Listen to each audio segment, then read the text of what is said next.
Now, 2 million people use them. They are the subject of much debate. A new report this morning, scientists are hailing e-cigarettes to be far safer than normal cigarettes. Yeah, it's believed they can also help smokers curb their cravings and, in fact, kick the habit altogether. Charlotte, you've got more details. I have, yeah, because there's been a bit of confusion about this. Unlike previous surveys, this new study looked at the actual levels of nicotine and harmful substances in the body after smoking. Now, the problem with normal cigarettes is that they release addictive nicotine, but also that smoke carries tar and poisonous chemicals into the lungs, and it can cause cancer.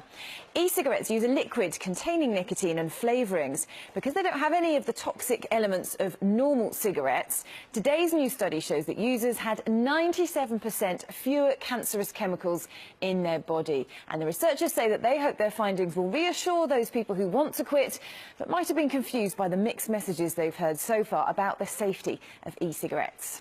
Dr. Hillary joins us now. So they are safer, but are they a gateway to cigarettes? That's the big concern amongst particularly parents whose, teenagers might. They may be.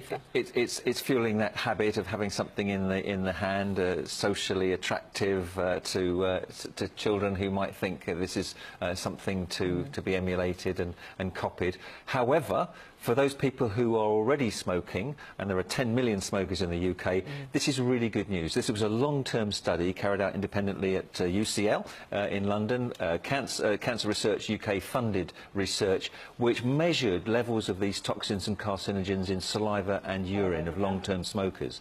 And they found out that levels were very, very low indeed after 6 months of using just e-cigarettes or nicotine replacement compared to smoking tobacco.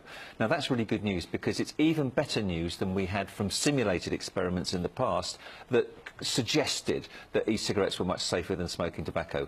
This confirms it, and because these e-cigarettes contain nicotine, it means that people can get rid of their cravings and give up smoking this way. It all sounds very positive, Hillary, but you're a doctor yourself. I'm sure you're not going to say, absolutely, we advocate e-cigarettes. There is a downfall. The best thing to do is never smoke at all, never smoke anything. But if someone's already smoking and finding it difficult to quit, then nicotine replacement therapy or e-cigarettes is the most popular method of quitting.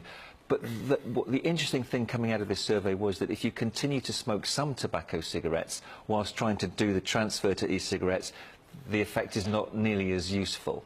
So you've got to give up the tobacco to move to e-cigarettes if you want the benefits. Yeah. All right, Dr. Hillary, thanks very much indeed. Pleasure.